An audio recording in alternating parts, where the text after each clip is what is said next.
Halo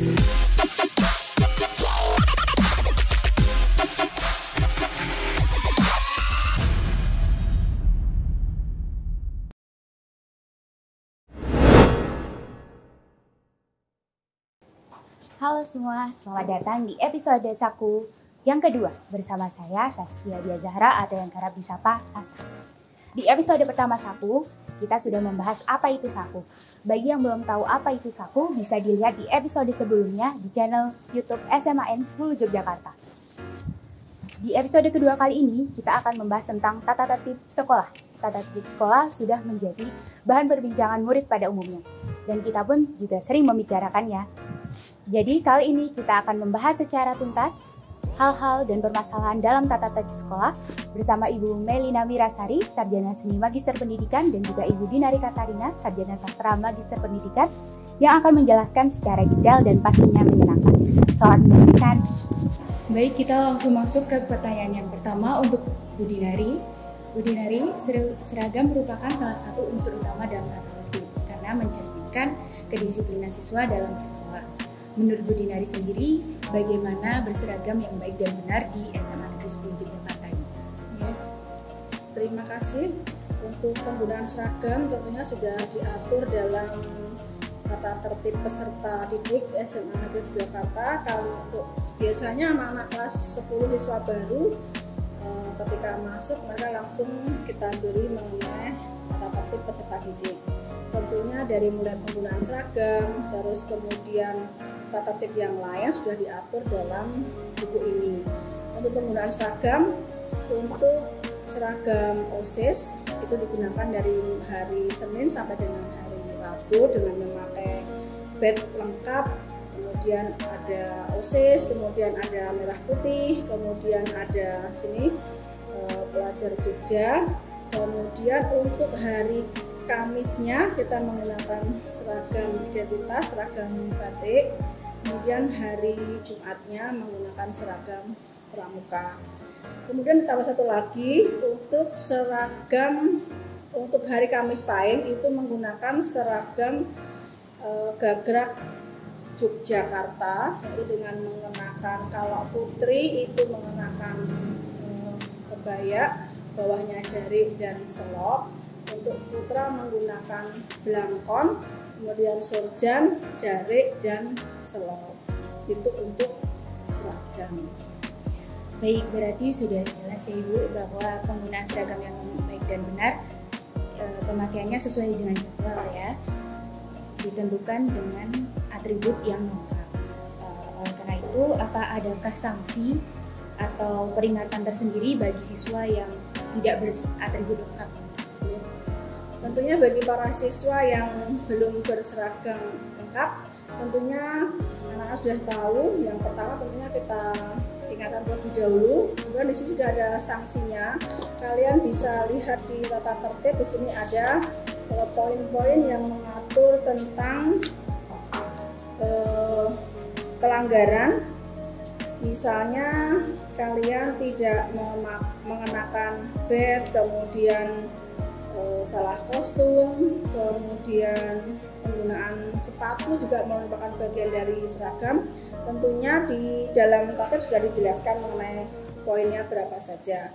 Kemudian untuk tambahannya, jadi untuk hari Senin dan hari Jumat khususnya, itu untuk sepatu itu mengenakan sepatu dengan warna hitam. Jadi selain hari Senin dan Jumat, kalian bisa mengenakan sepatu warna lain. Gitu. Kalau Senin dan Jumat sepatunya warna hitam. Ya, seperti ya Ibu. Berarti untuk sanksinya sudah disusun di dalam buku tata tertib sekolah yang bisa dilihat siswa masing-masing ya. Selanjutnya ke pertanyaan selanjutnya, Bu Dinari, mengenai aksesoris seperti cincin, kalung, gelang, dan riasan atau make up bagi siswa sendiri, bagaimana sekolah dalam mengambil kebijakan tata tertib tersebut? Tentunya untuk aksesoris kita tidak ini ya, bagi perempuan mungkin tidak asing lagi. Tapi aksesoris yang bagaimana yang dikenakan, tentunya aksesoris yang wajar, yang tidak menimbulkan hal-hal yang tidak sepantasnya dikenakan oleh seorang pelajar. Jadi misalnya kalian yang putri mengenakan gelang gitu ya, kemudian mengenakan cincin ya, artinya yang wajar. Kalau lebih dari itu ya kelihatan norak dan tidak sepantasnya dikenakan oleh seorang pelajar, ya mohon tidak dipakai gitu.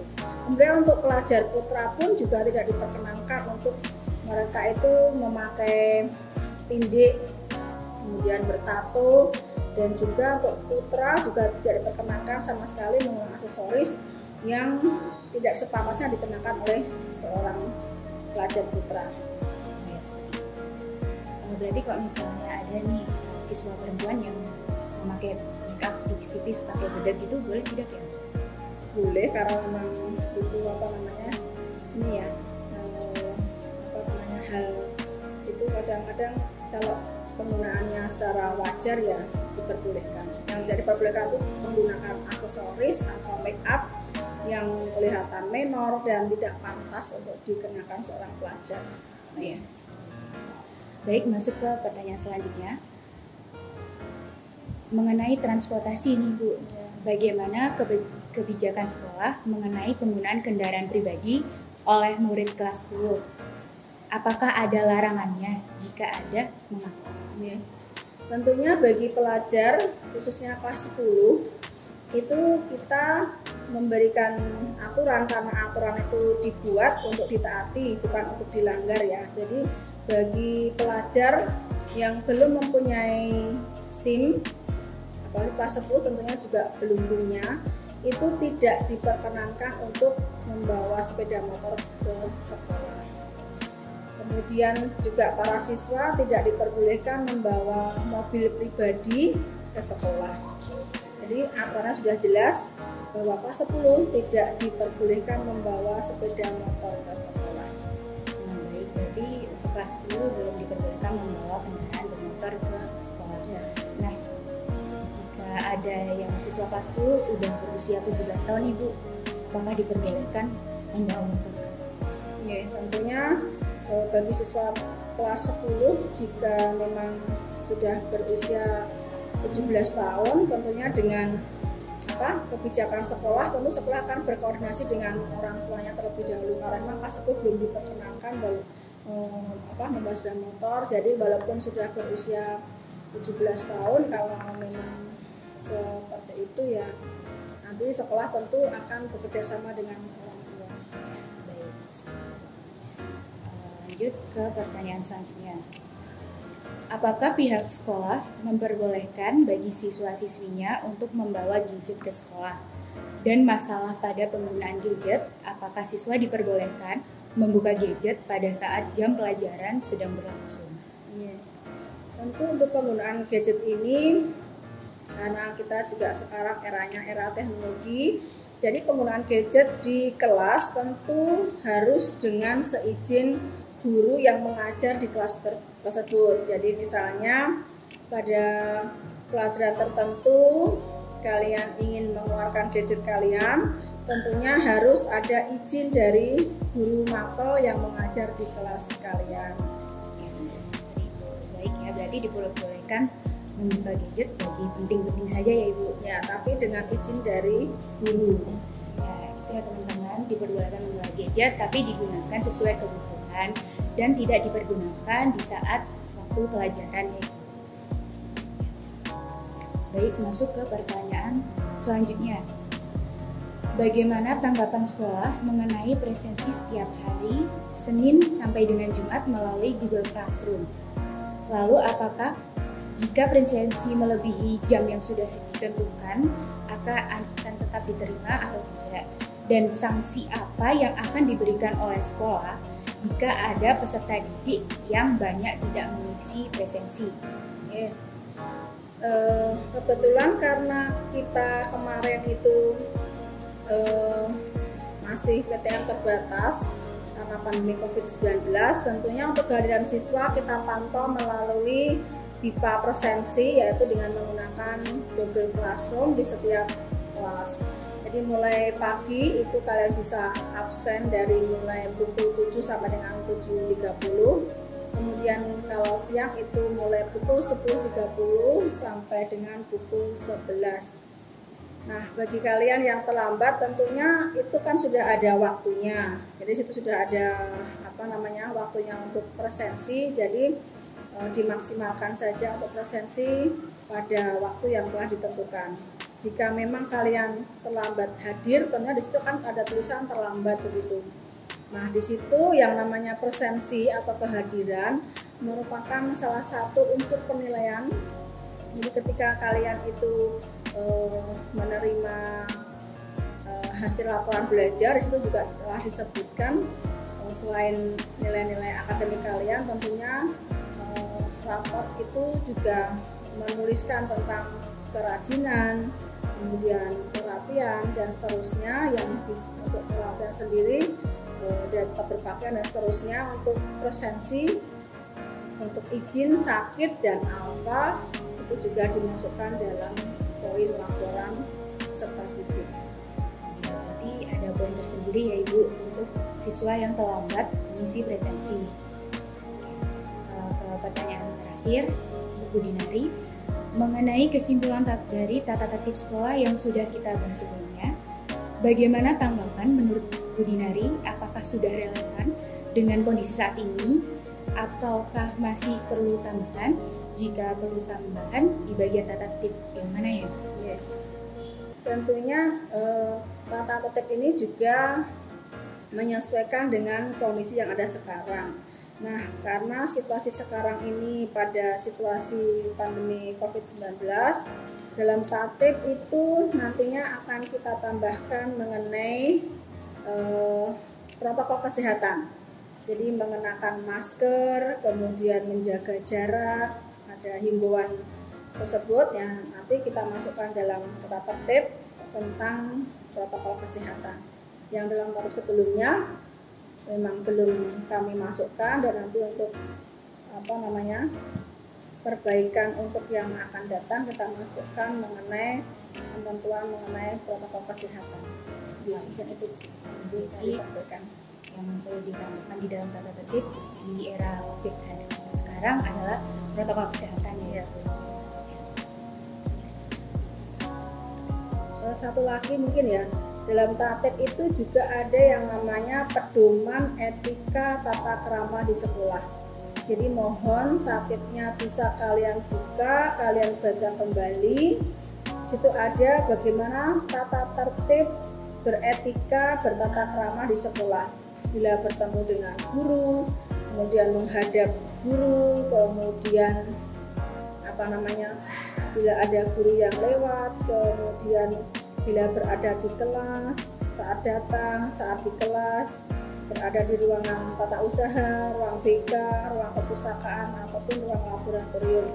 Jadi mohon tatibnya dibaca kembali supaya kalian lebih paham lagi mengenai aturan yang ada di sekolah. Sekali lagi, aturan itu dibuat tidak untuk dilanggar, tetapi untuk ditaati. Terima kasih. Baik, kita langsung masuk ke pertanyaan pertama untuk Ibu Mei. Apakah jam masuk sekolah merupakan kebijakan masing-masing sekolah atau pemerintah daerah? Adakah batas jumlah keterlambatan? Dan jika siswa terlambat, apakah ada sanksinya? Untuk jam sekolah, jam masuk sekolah itu merupakan kebijakan dari pemerintah daerah, kemudian Dikdikbora, dan ditindaklanjuti oleh sekolah. Nah, seperti kemarin pada tanggal 31 Desember 2021, Dikdikbora melayangkan surat edaran tentang pembelajaran tatap muka terbatas tahun pelajaran 2021-2022 pada semester 2 atau genap itu diwajibkan untuk masuk 100%. Nah, di situ kita diwajibkan dalam pembelajaran itu selama 6 jam pelajaran. Di situ 6 jam pelajaran itu kali 1 jamnya itu durasinya 45 menit. Jadi kita sekitar pulangnya 13 lebih ya. Tapi dengan melihat kondisi sekolah kita yang musolanya kecil, jadi kita sebelum duhur sudah dipulangkan. Itu merupakan kebijakan dari sekolah. Kemudian untuk masalah keterlambatan, jelas itu ada batasannya, paling tidak maksimal 3 kali. Jika sering terlambat akhirnya kan tidak bagus juga. Kemudian siswa terlambat jelas ada sanksinya. Nanti untuk sanksi itu berhubungan dengan pihak kesiswaan.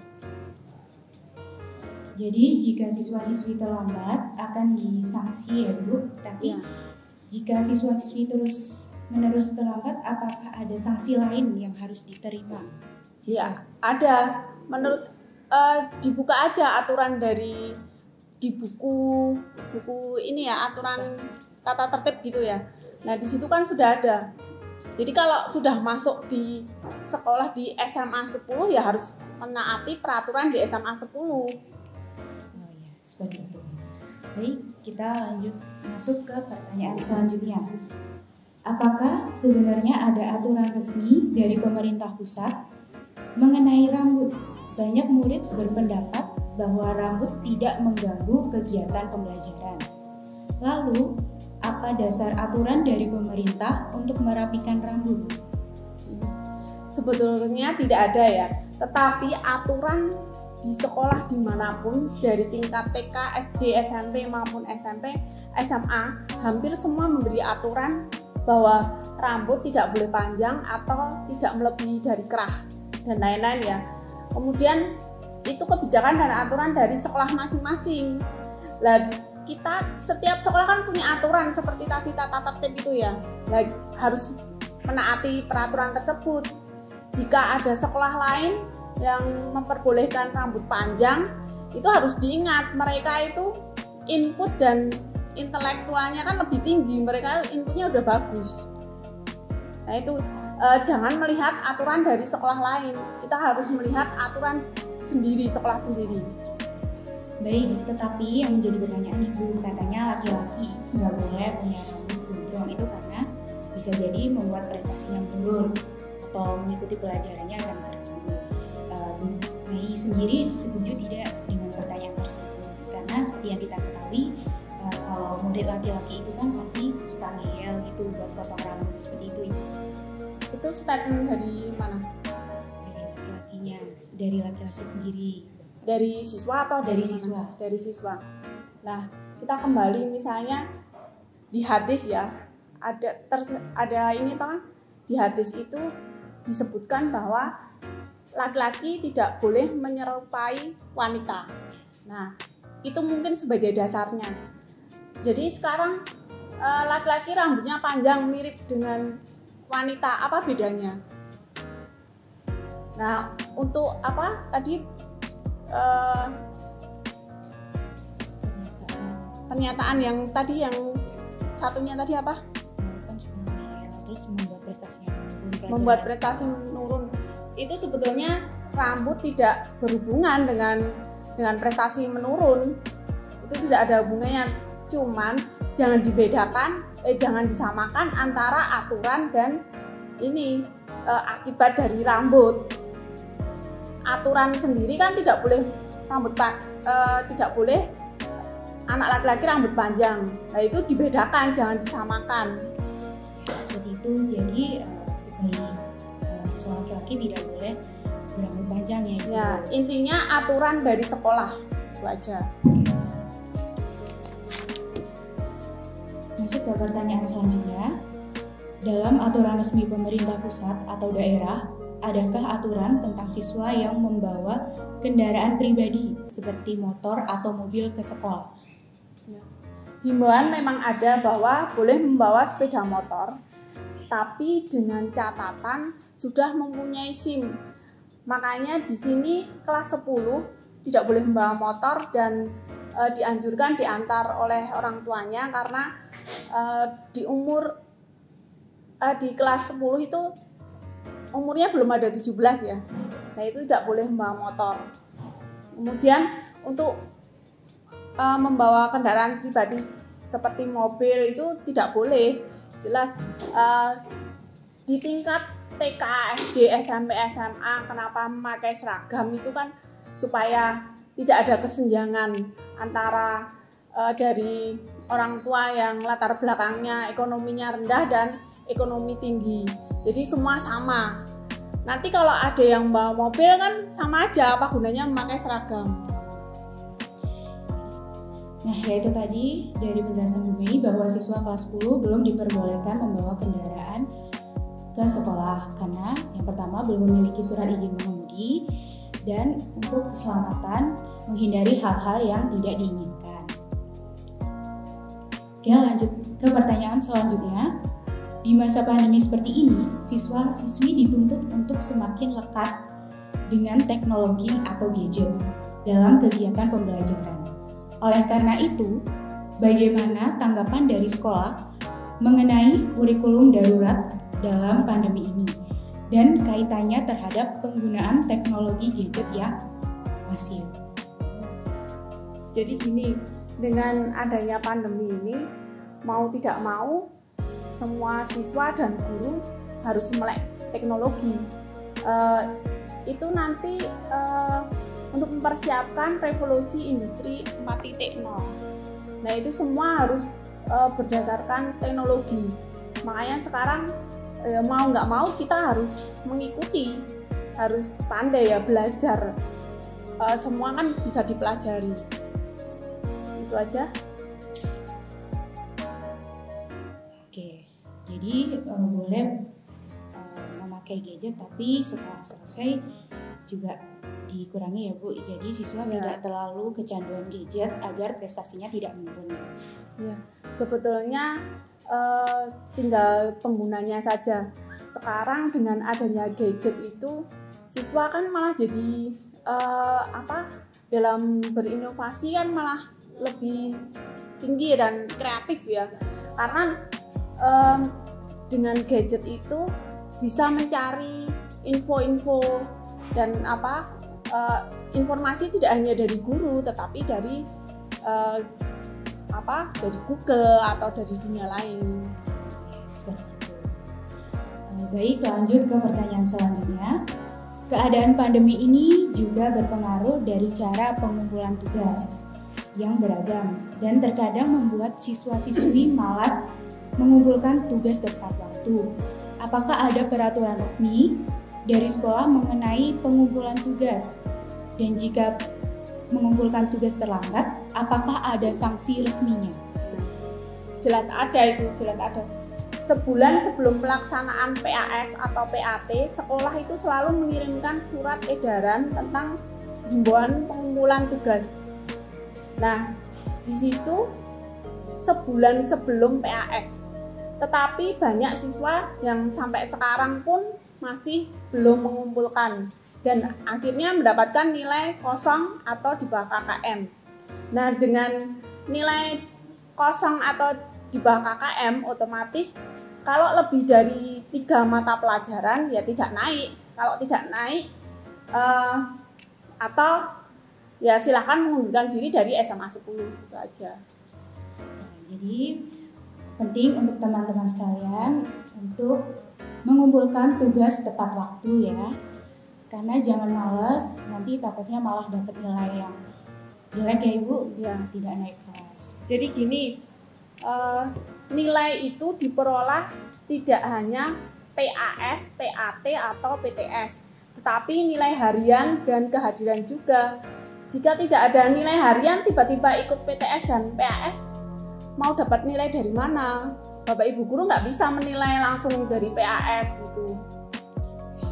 Seperti itu ya teman-teman. Jadi nilai tidak hanya diperoleh dari PAT, PAS ataupun nilai harian saja, tapi presensi kalian setiap hari juga dihitung sebagai nilai. Jadi untuk presensi setiap hari diusahakan jangan terlambat ya teman-teman, demi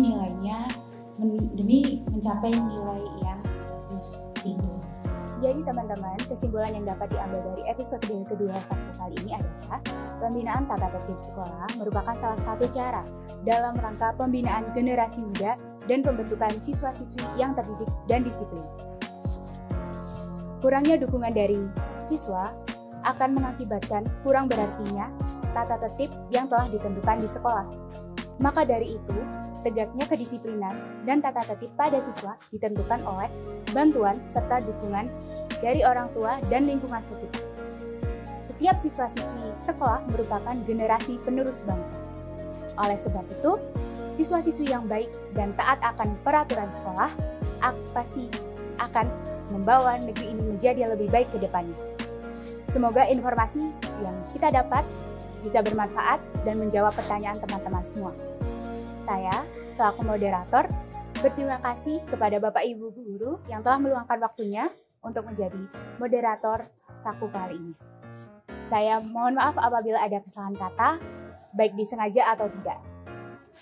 Oh ya teman-teman, untuk mengetahui update selanjutnya bisa dilihat di media yang di bawah ini. Saya selaku moderator undur diri, sampai jumpa di episode Saku selanjutnya. Saku, stay with me. Bye.